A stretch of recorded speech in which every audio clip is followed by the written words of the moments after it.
अय्यूब की किताब 22वां बाब और उसकी 28वीं आयत। बाइबल मुकद्दस में लिखा है, जिस बात को तू कहेगा वो तेरे लिए हो जाएगी। आमीन।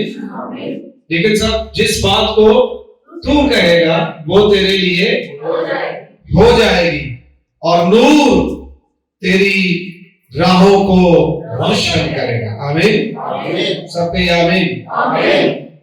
मेरे पीछे बोलिएगा, जिस बात को तू कहेगा वो तेरे लिए हो जाएगी। फिर दोहराइएगा, जिस बात को तू कहेगा वो तेरे लिए हो जाएगी। अब मैं जो कुछ कहूंगा उसके मुताबिक कीजिएगा। जिस बात को मैं कहूंगा वो मेरे लिए हो जाएगी। जिस बात को मैं कहूंगा वो मेरे लिए हो जाएगी। आमीन। एक मुखातिब करने का तरीका, जिस बात को तू कहेगा वो तेरे लिए, तो मतलब क्या है कि अगर मैं उसे कबूल करता हूं तो फिर मैं ये कहूंगा कि जिस बात को मैं कहूंगा वो मेरे लिए हो जाएगी। आमीन। लिहाजा अब ये फिक्र अपने ज़हन से निकाल दे कि कौन मेरी बाबत क्या कहता है। असल बात यह है कि मैं अपनी बाबत क्या कहता हूं, मैं अपने ताल्लुक से क्या सोचता हूं, मैं अपनी जिंदगी के लिए कौन से अल्फाज अदा करता हूं, कौन सी ऐसी बातें हैं जो मैं अपने ताल्लुक से कहता हूं। मैं अपने बारे अच्छा कहता हूं या बुरा कहता हूं, मैं अपने हालात के ताल्लुक से अच्छा कहता हूं या बुरा कहता हूं। क्योंकि बाइबल मुकद्दस में यह नहीं लिखा कि जिस बात को खुदा कहेगा वो हो जाएगी, वो तो होनी ही होनी, वो तो एक अटल हकीकत है ही है। लेकिन यहां यह कहा जा रहा है, जिस बात को तू कहेगा, ना खुदा ना फरिश्ते, बल्कि इंसान तू जो कहेगा। और ये स्टोरी तो एक मुनफरिद स्टोरी है, अय्यूब के हालात की स्टोरी। जब उसके पास उसके दोस्त आए और आकर उससे मुखातिब हुए तो एलीफज तेमानी ने ये बात आकर उससे कही कि जिस बात को तू कहेगा वो तेरे लिए हो जाएगी। लेकिन उससे पहले उसने ये कहा कि अगर तू कादर मुतलक की तरफ फिरे तो बहाल किया जाएगा, बशर्त ये कि तू नाराजगी को अपने खैमों से दूर कर दे। तो अपने खजाना को मिट्टी में और अफीर के सोने को नदियों के पत्थरों में डाल दे, तब कादर मुतलक तेरा खजाना और तेरे लिए बेशकीमत चांदी होगा। आमीन। कौन हमारा खजाना? तब कादर मुतलक तेरा खजाना होगा। आमीन। और जिनका खजाना हो उनके खजाने कभी खाली हो सकते नहीं हो सकते, क्योंकि तब ही तू कादर मुतलक में मसरूर रहेगा और खुदा की तरफ अपना मुंह उठाएगा। तू उससे दुआ करेगा, वो तेरी सुनेगा और तू अपनी मन्नतें पूरी करेगा। जिस बात को तू कहेगा तेरे लिए हो जाएगी। आमीन। आपके अल्फाज में कुदरत, आपके अल्फाज में क्या है? कुदरत। खुदा के कलाम और उसकी बातों में तो कुदरत है ही है, लेकिन आप और मैं जो खुदा की शबीह पर, उसने हमें अपनी सूरत पर बनाया है। पैदाइश की किताब में लिखा है, खुदा ने जब आदम को खलक किया तो उसने कहा आओ हम इंसान को अपनी शक्ल सूरत पर, अपनी शबीह की मानित बनाए। खुदा की कोई जाहिरी सूरत नहीं, खुदा ने इंसान को अपनी खूबियों पर बनाया। जो क्वालिटीज खुदा में थी, जो कैरेक्टरिस्टिक्स खुदा में थी, जो खूबियां खुदा में थी, खुदा ने वो इंसान में रखी। आओ हम उसे बनाएं। खुदा मिट्टी से नहीं है, इंसान को उसने मिट्टी से बनाया। खुदा के हम जैसे हाथ, पांव, आंखें, नाक, इस तरह की शक्ल सूरत नहीं है। खुदा रूह है। खुदा क्या है? रूह है। और रूह के गोश्त और हड्डी। तो जब खुदा ने आदम को बनाया तो वो मिट्टी से बनाया गया, उसमें गोश्त भी है और हड्डी भी है। जब हवा को खुदा बना के आदम के सामने लाया तो उसने क्या कहा, ये मेरे गोश्त में से और मेरी हड्डियों में से। लिहाजा आदम गोश्त और हड्डी का बनाया हुआ इंसान है, जिसको बनाने के लिए खुदा ने मिट्टी का इस्तेमाल किया। तो जब खुदा ये कहे कि आओ इंसान को अपनी शक्ल और सूरत पर अपनी शबीह की मानित बनाए, तो उससे मुराद ये नहीं है कि जिस मटेरियल से मैं बना हूं उसी मटेरियल से खुदा ने आदम को बनाया। नहीं, खुदा ने कहा हम उसको अपनी खूबियां दें, अपनी सलाहियतें उसमें रखें। जो खूबी खुदा में है, जो कुदरत खुदा में है, जो इख्तियार खुदा में है, जो पाकीज़गी खुदा में है, जो बरकतें खुदा में है, खुदा ने आदम में रखी। जब खुदा ने कायनात को खलक किया तो आपको इल्म है कि खुदा ने सब कुछ अपने मुंह के कलाम से बनाया। किस तरह बनाया? अपने मुंह के कलाम से बनाया। खुदा ने कहा रोशनी हो जाए, रोशनी। खुदा ने कहा फलक पर नैयर हो। खुदा ने कहा आसमान और जमीन में जुदाई हो। खुदा ने चरिंद परिंद बनाया। खुदा ने कहा समंदरी मखलूकात हो। यानी जो कुछ खुदा के मुंह से निकलता गया वो पूरा होता चला गया। जितनी खूबियां खुदा में, खुदा ने आदम में डाला। तो जब खुदा में ये एक खूबी मौजूद है कि खुदा का बोला हुआ कलाम कभी बेतासीर वापस नहीं लौटता, तो बनी ना इंसान को जब उसने बनाया तो आदम में यह भी खूबी रखी कि जो वो कहता वही हो जाता था। यही वजह है कि बाग अदन में जानवरों के नाम आदम ने रखे और लिखा है कि उसने जिसको जो कहा वही वो हो गया। जो नाम उसने उसे दिया वही उसकी पहचान हो गई। आदम को खुदा ने बाइख्तियार बनाया। आप आदम की नस्ल से, आदम और हवा ने गुनाह किया और अपने इख्तियार को खो दिया। खुदावंद यीशु मसीह आए और उन्होंने आकर उस इख्तियार को बहाल करके कहा मैं तुम्हें अपना इख्तियार देता हूं। लिहाजा उसने हमें दोबारा बाइख्तियार कर दिया और फरमाया कि जो कुछ तुम जमीन पर बांधोगे आसमान पर, और जो कुछ तुम जमीन पर खोलोगे आसमान पर क्या हो जाएगा। लिहाजा कुंजी अब किसके पास है? हमारे पास। दोबारा उसने हमें इख्तियार दे दिया। जो कुदरत इब्लीस ने छीनी थी, खुदावंद यीशु मसीह ने हमें दोबारा सौंप दी।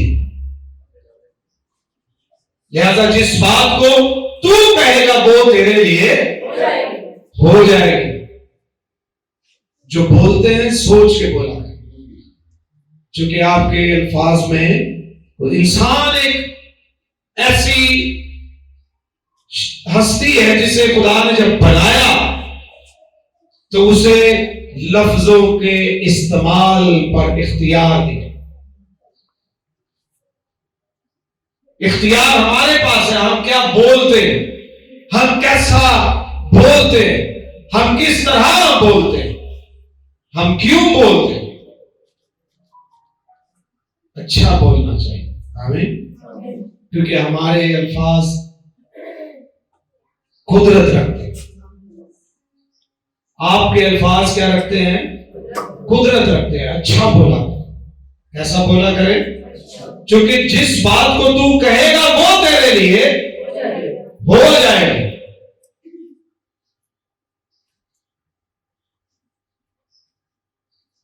मरकज की इंजील निकालिएगा नया ड्रामा में से 11वां बाब 23वीं आयत। मैं तुमसे सच कहता हूं कि जो कोई इस पहाड़ से कहे, जो कोई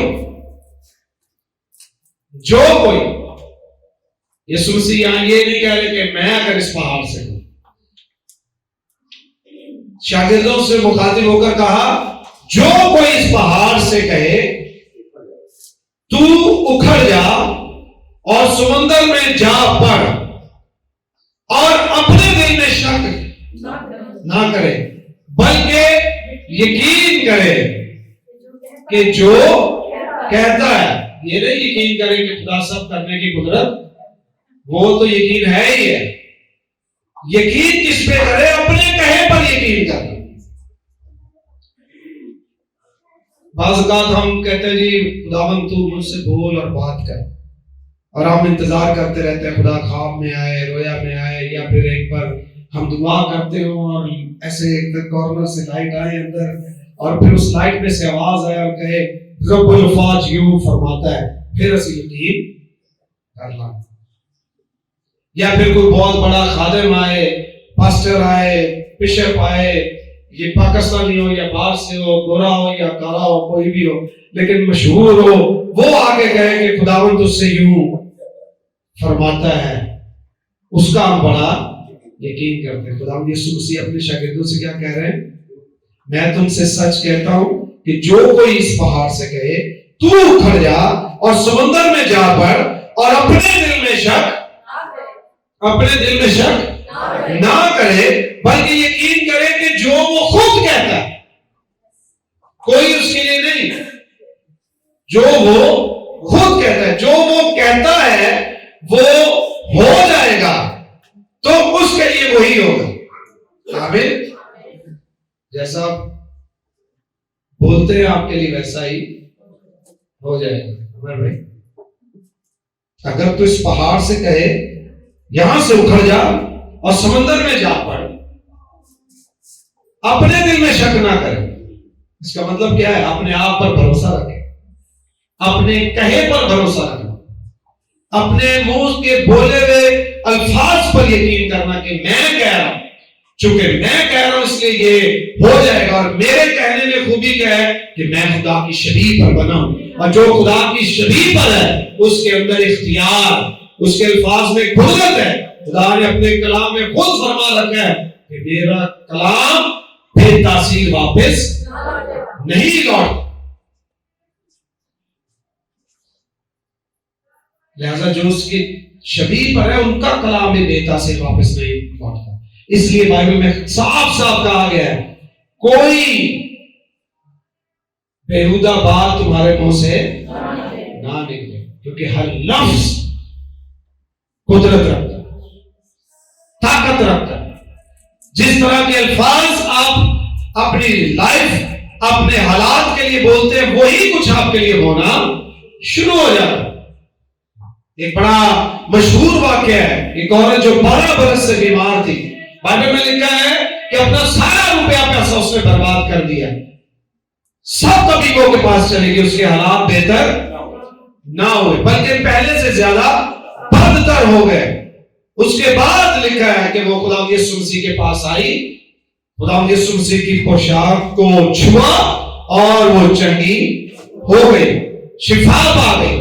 पर इस सारी कहानी में एक अहम तरीन नुक्ता यह है कि वो अपने जी में कहती थी, वो अपनी बाबत खुद ये कहती थी, जिस दिन मैंने छू लिया मैं बच जाऊंगी, जिस दिन मसीह तक पहुंची मैं बच जाऊंगी। वो बोलती थी, वो रिपीट करती थी, दोहराती थी इस बात कि जिस दिन मसीह को छुआ शिफा पा जाऊंगी, जिस दिन मसीह को छू लिया शिफा पा जाऊंगी, जिस दिन मौका मिल गया मैं अच्छी हो जाऊंगी। तो बोलती रहे, इसलिए अपने हालात से खुद कलाम किया करें। खुदा यीशु मसीह ने कहा अगर तुम इस पहाड़ से कहोगे उखड़ जाओ, तो वो क्या हो जाएगा? बोला करें, इख्तियार के साथ बोला करें, अपने हालात को बदलने के लिए बोला करें, अपने लिए बरकत चाहा करें। आमीन। अपने आप को कहा करें मैं बड़ा खूबसूरत, मैं बड़ा कामयाब शख्स, मैं बड़ा बाबरकत शख्स हूं, खुदा ने मुझ पर बड़ा फजल किया है, आने वाले दिनों में खुदा मुझे ये बरकत देने वाला है, वो बरकत देने वाला है, इस तरह कामयाब करने वाला है, उस तरह कामयाब करने वाला है। कोई दूसरा आपको कहे या ना कहे, बाइबल फरमाती है जो तू कहेगा तेरे लिए हो जाए। और मसीह ने कहा अगर तुम इस पहाड़ से कहोगे उखड़ जा, तो वो क्या हो जाएगा? उखड़ जाएगा। फिर उसके बाद अपने कहे पर खुद यकीन करें, शक ना करें। यकीन रखें कि जो आप कहते हैं वो आपके लिए हो जाएगा, तो वो आपके लिए होना शुरू हो जाएगा। बोला करें, अल्फाज में बड़ा इख्तियार है। अल्फाज एकदम सीन वर्ल्ड में घूमते हैं और फिर चीजों को क्रिएट करना शुरू कर देते हैं।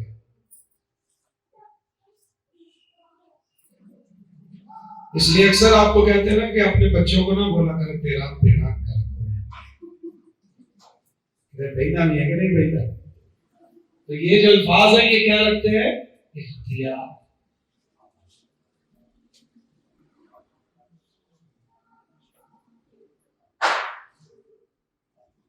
अच्छा बोला, हमें आपको खुदा ने इख्तियार दिया है कि आप अपने लिए बरकत चाहें।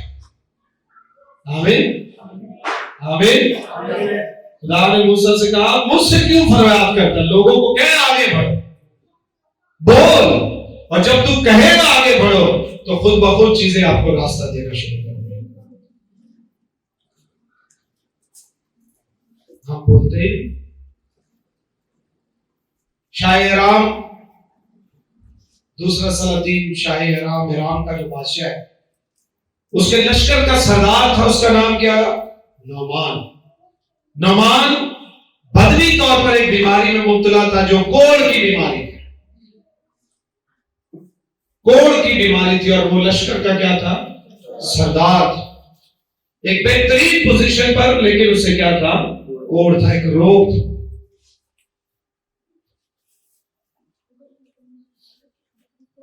बनी इस्राइल में से जब वो लोगों को गुलाम करके लाए तो एक बच्ची को भी गुलाम करके ले आए। जब एक बच्ची को गुलाम करके लाए तो वो नुमान की बीवी के घर पर, नुमान के घर पर उसकी बीवी की खिदमत करती थी। उसने सुना कि मेरे आका के साथ ये प्रॉब्लम है, ये बीमारी है, ये तकलीफ है। कहने लगी काश, क्या कहने लगी? काश मेरा आका वहां होता, उस नबी के पास होता, तो वो शिफा। आप उसके अल्फाज पर गौर करें, वो ये नहीं कह रही कि वो हो सकता है शिफा पा जाए, हो सकता है ऐसा उसके लिए।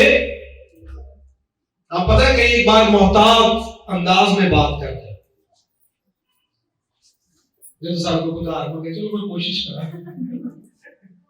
क्या ताकि बात है, इसका मतलब है कि ऐसा होनी चाहिए। मुझे अक्सर जब कोई फोन करता है तो बार बार कहना नहीं तो मिल के काम है, मैं समझ जाता, मैं कहना भाई मिल के तुझी गल नहीं करनी, हाँ गल करनी, मैं कैसे मुंह नाल करनी, इनु बात सही आ रही, सामने बैठे में मना करना मुश्किल हो जाता। ज्यादातर 99.9% यही बात।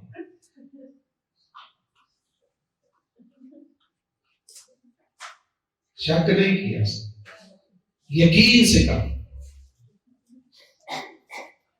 कि अगर तेरा खामिल मेरा आका वहां होता, उस नबी के पास होता, छोटी बच्ची है, उस नबी के पास होता, उस जगह होता, तो ये शिफा पा जा। जिस बात को तू कहेगा तेरे लिए, उसने ये बात कही, उसके मुंह से ये अल्फाज निकले, और खुदा मुकद्दसों के मुंह से निकले हुए अल्फाज की कदर करता है। आमीन। ये बच्ची उसकी मुकद्दस कौम की बच्ची, जब उसके मुंह के अल्फाज की इतनी कदर है, तो आप और मैं जिसे उसने अपने खून की कीमत अदा करके अपने बेटे और बेटियां बनाया, हमारे अल्फाज की क्या कदर। वो बात मालिकन ने अपने खामन से की, खामन ने फिर अपने बादशाह से की, बादशाह ने फिर बनी इस्राइल के बादशाह से की। देखिए वो अल्फाज जो उसके मुंह से निकले वो कहां ट्रेवल करते, बादशाहों को मुतहर्रिक कर दिया एक बच्ची के मुंह से निकले हुए एक जुमले ने। ना जाने किस वक्त आपके मुंह से निकले हुए जुमले आपकी जिंदगी, आपके घराने, आपके चर्च, आपकी सिचुएशन को बदलने के लिए कितनी बड़ी बड़ी शख्सियत को मुतहर्रिक कर, बादशाह मुतहर्रिक हो गए। शाह राम ने शाह इस्राइल को खत लिख दिया। जब खत लिखा कि मेरा खादिम तेरे पास आ रहा है तो उसे शिफा देनी है, बादशाह परेशान हो गया, भाई ये हमसे लड़ने के बहाने ढूंढता है। ये बात मशहूर हो गई बनी इस्राइल में कि शाह राम ने शाह इस्राइल को खत लिखा है और शाह इस्राइल परेशान है कि अब हमें हमसे ये लड़ाई के बहाने ढूंढते। वो खबर चलती चलती चलती चलती अलीशा नबी तक पहुंची। जब अलीशा नबी तक पहुंची तो अलीशा नबी ने क्या कहा, उसे मेरे पास भेज। सबके ये हालेलुया हालेलुया हालेलुया। अलीशा ने कहा मेरे पास भेज। जो लोग इस भेद को पा जाते हैं कि हम खुदा के लोग हैं और हमारे बोले हुए कलाम में कुदरत है, वो किसी सिचुएशन से डरते नहीं, वो हर तरह के हालात का मुकाबला करते हैं। उसने कहा मेरे पास भेज। शाह राम उसके पास गया अपने लश्कर के साथ, जाओ जलाल के साथ, बहुत सारे तहाइफ लेकर, बहुत सारे महंगे महंगे तोहफे लेकर गया कि जाके जरा उसे दूंगा, खुश करूंगा और उसके बाद फिर वो मुझे शिफा देगा। जब शाह राम का के लश्कर का सरदार नुमान अलीशा की कोठरी के बाहर पहुंचा अपने जाओ जलाल तहाइफ के साथ, अलीशा ने अंदर से ये खादिम को भेजा, इसको बाहर से भेज दो।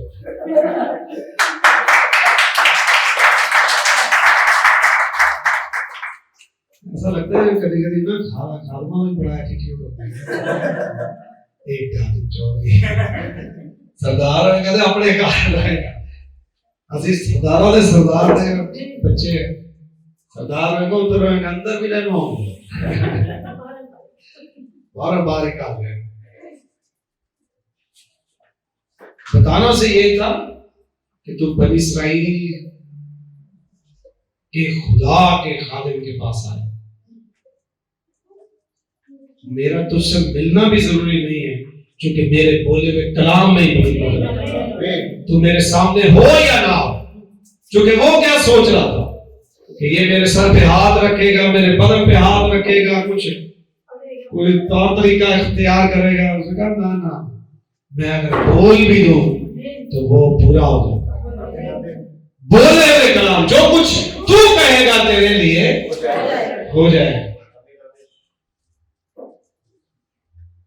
तो किया उसने, क्या बाहर से भेज दिया, कहा जा दरियाई यरदन में 7 गोते मार।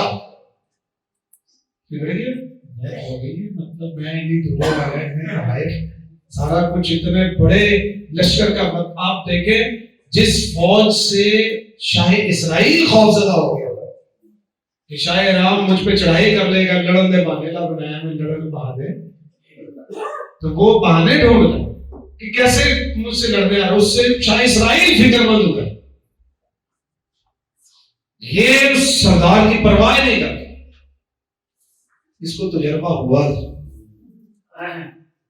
इसको तजुर्बा है, इसको पता है जो हमारे साथ है वो उनसे ज्यादा है जो उधर हमारे साथ आतशी उसने कहा जो मर्जी है पैसे भेज दो उसको, कहो जा दरियाई यरदन में 7 गोते मार। और नुमान कहने लगा हमारे वहां अफवाना फरफर नहीं, अफवाना और फरफर नहीं, साफ सुथरे दरिया है, इनका हैप्पी पानी भी ठीक नहीं है, शौकीन है,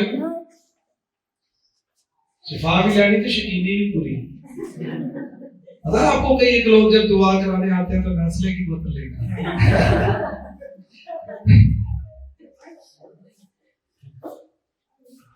खोपरे के तेल पे दुआ, सरसों के तेल पे दुआ भी नहीं करेगा।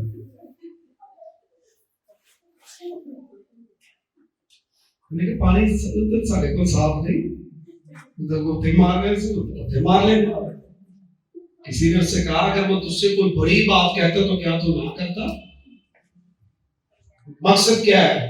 जब उसने उस कलाम को जो अलीशा के मुंह से निकला था उसे कबूल किया तो उसके हालात बदल। ये उसकी जिंदगी का पहाड़ था जो समुद्र में जा गिरा। आप मुंह से निकले हुए कलाम पर अमल करें। कलाम अलीशा के मुंह से निकला, खुदा ने पूरा किया। कलाम बच्ची के मुंह से निकला, खुदा ने पूरा किया। बोल चाल और कलाम जरूरी नहीं कि माहौल बनाओ, पूरा दुआया कोर्स हो और आप दुआया कोर्स के बाद फील करते हो। It's not about feel, it's about authority. Feeling की बात नहीं है कि हमारे क्या उस जज्बात क्या है इस वक्त, फीलिंग के क्या इमोशन क्या है, जज्बात ही है जो इस वक्त हम क्या महसूस कर रहे हैं। अच्छा महसूस कर रहे हैं तो बोलेंगे तो सही है, या रूहानी महसूस कर रहे हैं। कभी कभी आपको पता बड़े रूहानी महसूस करते हैं। कभी हम महसूस करते हैं कि इस वक्त हम खुदा के रूह के बहाव में नहीं है, इससे फर्क नहीं पड़ता। जो आपका इख्तियार है वो आपके पास, आप उसे फील करें या ना फील करें। आपका बैंक अकाउंट हो या एटीएम मशीन, कराची की मिसाल दे देते हैं। एटीएम मशीन में आपको पता फिर आ जाता है कि पॉइंट पे पैसे निकलवाने के। आपके पास एक एटीएम कार्ड है जो बैंक ने आपको दिया और एक पिन दिया उसको उन्होंने, वो आपका अथॉरिटी कोड है, एक्सेस कोड है, वो आपने लगाना है। ठीक है, जिस दिन सैलरी आती है उस दिन हम बड़ी खुशी से भी लगाते हैं वो पिन और फिर वो पैसे निकालते हैं। वो पिन तब भी काम करता है, सही। वही एटीएम कार्ड जो शहर के बदौलत एटीएम और हम दुखी होते हैं, दिल हमारा बिल्कुल नहीं करता। वो पिन हम लगाते काम करता है कि नहीं करता? तो एक्सेस कोड ने अपना काम करना है, क्योंकि वो ऑटो पे लगा हुआ। वो किस पे लगा हुआ है? ऑटो पे लगा हुआ। वो वहां सिस्टम में है। वो इस पे डिपेंड नहीं करता कि आप दोस्तों के साथ एंजॉय करने के लिए, खाना खाने के लिए पैसे निकाल रहे हैं या कोई गन पॉइंट पर आपको लूट रहा है। आपका इख्तियार जो है वो खुदा की कुदरत के साथ जुड़ा हुआ है। आप सही फील कर रहे हैं या नहीं कर रहे? ये जो हालात हैं ये हमारे जहन पर असरअंदाज होते हैं, हमारे इख्तियार पर नहीं। जब हम खुदा की हजूरी में होते हैं, मसा में होते हैं, दुआया माहौल में होते हैं, तब हमारा यकीन बढ़ जाता है। इख्तियार वही है, खुदा की कुदरत भी वही है। तब हमारा यकीन बढ़ जाता है कि अब जो कहूंगा वो हो जाएगा। हाँ, वो इख्तियार उस हालत में भी काम करता है। मुझे याद है कि एक बड़े जबरदस्त खादिम गुजरे हैं, विलियम ब्रैनम को बहुत बड़ा खादिम और नबी माना जाता था। काफी साल हो गए, उनकी डेथ हो गई। अक्सर जब वो कलाम सुनाते थे तो उनके ऊपर आग का एक रिंग आ जाता था जो लोगों को नजर आता था। इस कदर शानदार बाबरकत खादिम निशान देखे गया। हमेशा नहीं, अक्सर ऐसा होता था और वो लोगों को बता देता था कि ये सूरत हाल है, कि आपका ये नाम है, आपका ये मकान नंबर है, आपने ये कपड़े पहने हैं, इस कलर का, ये एक एक डिटेल वो बता के बड़ी कुदरत के साथ खुदा उस बंदा को इस्तेमाल करता था। बड़ी खिदमत की है उस खुदा के खादिम। तो एक जगह वो यूं गुजर रहे थे और एक बच्चा जो था वो व्हील चेयर पर था। तो वो वहां से गुजर रहे थे तो किसी ने कहा कि इसके लिए क्या करो, दुआ करो ताकि ये क्या हो जाए, ठीक हो जाए। तो उसने दुआ नहीं की। वहां फुटबॉल पड़ा था, उसने कहा बेटा इस फुटबॉल से खेलना चाहते हो? बच्चे ने कहा हाँ खेलना चाहता हूं। उसने फुटबॉल फेंका, क्या खेलो, और उसने उठ के किक मार दी। यानी इस तरह उसे पता है कि मेरे पास क्या है। Jesus never prayed for any sick person. यीशु मसीह ने कभी बीमार के लिए दुआ नहीं की थी। पूरी बाइबल में यीशु मसीह बीमारों के लिए दुआ नहीं करते। यीशु मसीह बीमारों को इख्तियार से हुक्म करते हैं। तू क्या चाहता है तेरे लिए करूं?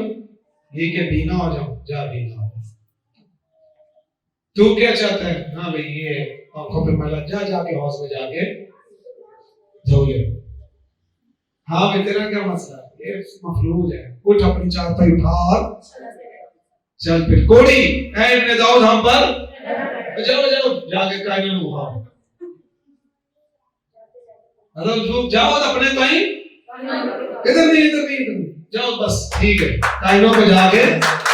So you see the difference. खुदावंद यीशु मसीह जो थे वो अपने इख्तियार को जानते भी थे और इस्तेमाल भी करते थे। उन्हें पता है मेरे मुंह की अल्फाज की ताकत क्या है। आमीन। जब आंधी और तूफान चले उन्होंने कश्ती में खड़े होकर हवा और पानी को थम जा, जो कुछ तू कहेगा तेरे लिए बोला। उस खादिम को पता था कि मेरे पास क्या इख्तियार है, अथॉरिटी क्या है। उसने खेलना है और वो खेलना शुरू हो गया। बोले, अपने हालात से बोले। इनका फर्क ये है कि इन्हें पता था कि हमारे पास क्या इख्तियार है और उससे क्या हो सकता है। पतरस और यूहन्ना दुआ के लिए जा रहे थे, दुआ करके आ नहीं रहे थे। क्या है चर्च के बाद तो आप अच्छा फील करते हैं, रूहानी और आपको कोई मिल जाए, God bless you, God bless you. अक्सर लोगों का ये ना गिरजे तो बाहर निकलते हैं, गिरजे जैसे ही खत्म होता है दूसरे को मिलते हैं, God bless you, hallelujah, praise the Lord. एक रूहानी माहौल बना होता है।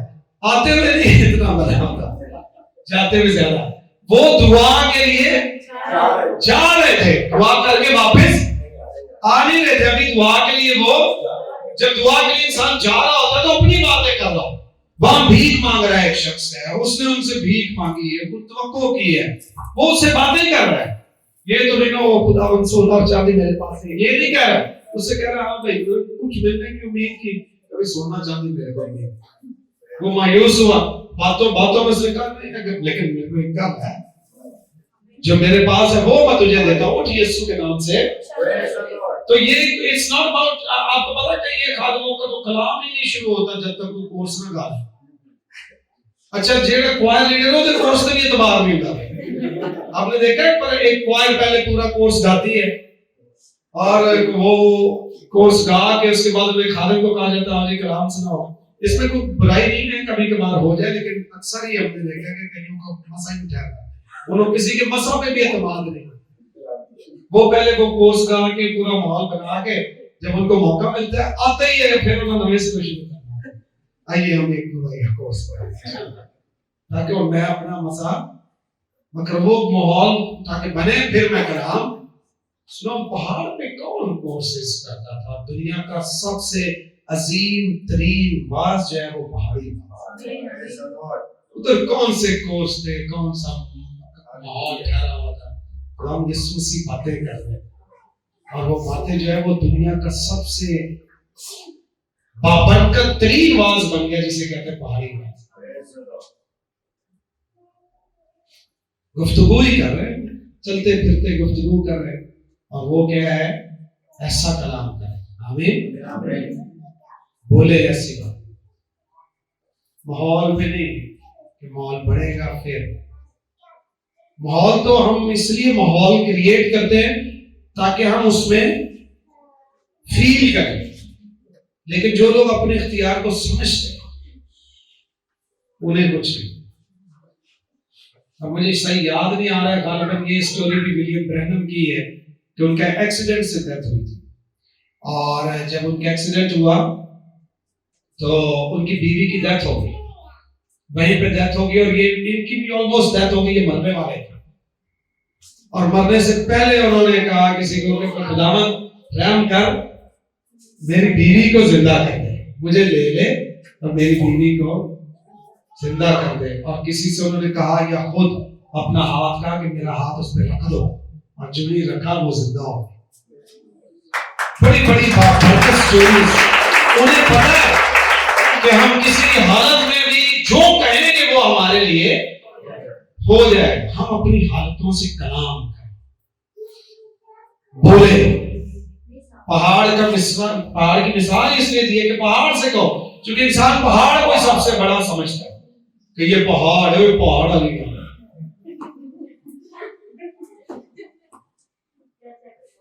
बात है लेकिन देखो साथ में काम छोड़ो। उसने कहा अगर पहाड़ से भी कहोगे वो भी तुम्हारी खातिर उखड़ जाएगा।